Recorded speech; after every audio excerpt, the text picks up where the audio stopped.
Now we'll focus on the sorting algorithms. Okay. So in the sorting, we will learn about the bubble sort, selection sort, insertion sort, merge sort, quick sort, and heap sort, radix sort, like this.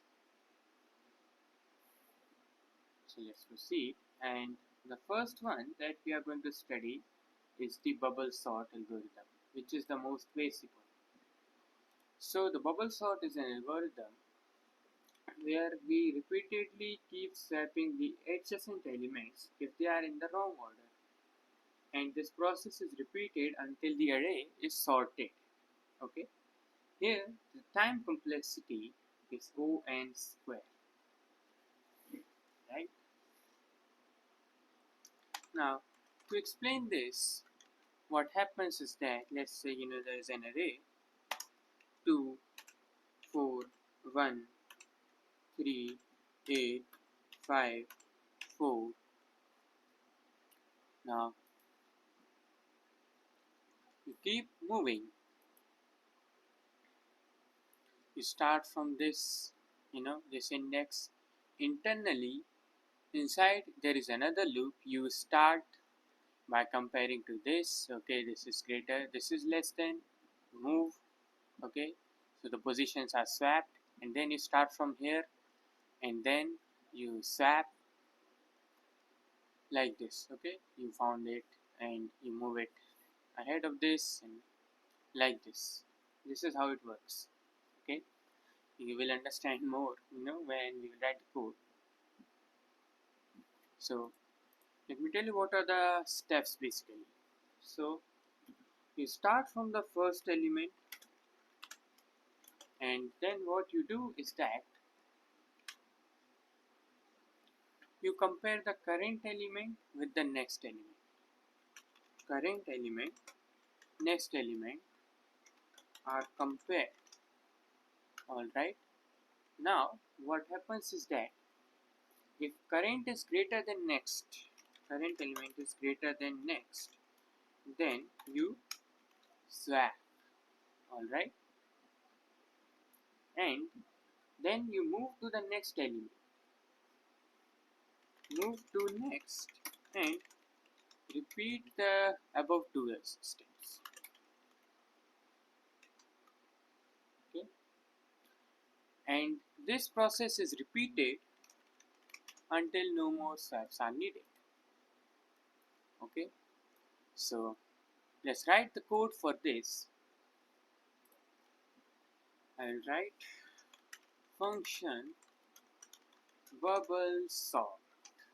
Okay, function bubble sort. Now what I will do is, let's say const n equals to array dot length, and now okay, the AI is writing code for me. Don't worry, I will write it for you to explain it. First, I will iterate to this array. Okay, so this is our iteration to this array. Okay, now internally we will have another iteration like this, and now we will compare if this element, current element, is greater than the next element. So let me assign the values const current and like this.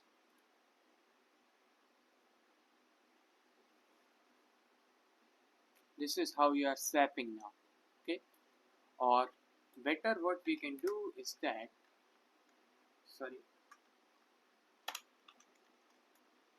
current next current. Alright, like this.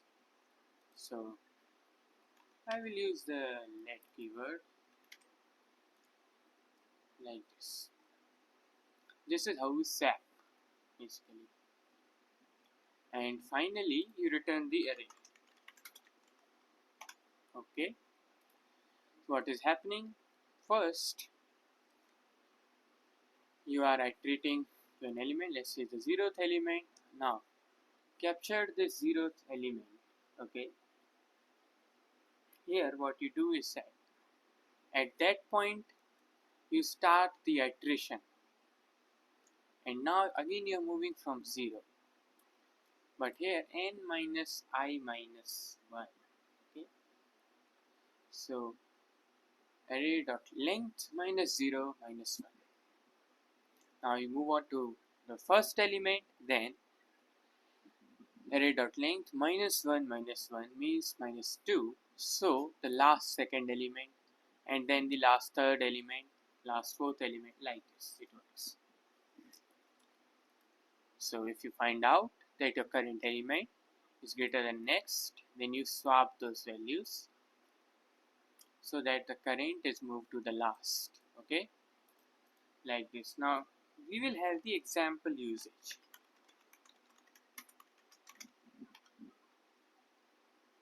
Unsorted array is this, and now we will be running this in our debug terminal as usual, like this.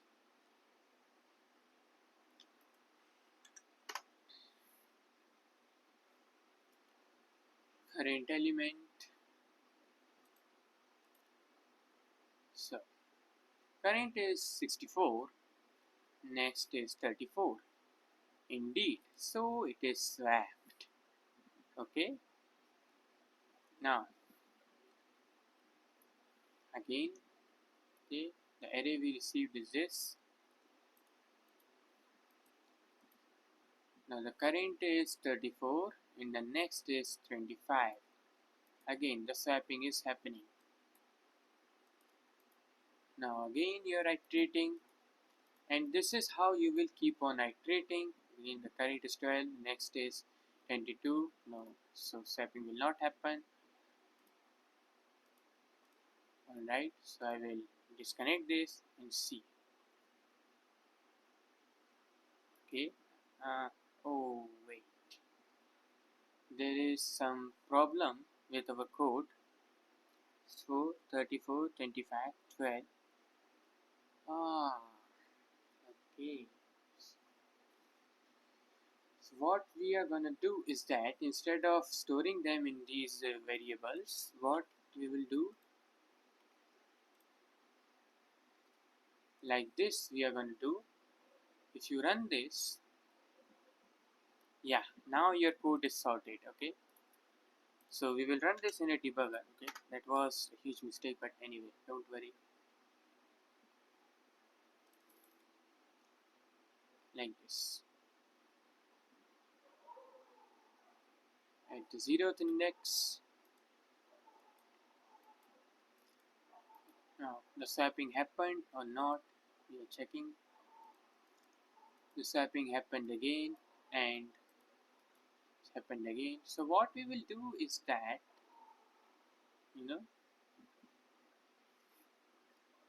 we will keep on logging the values.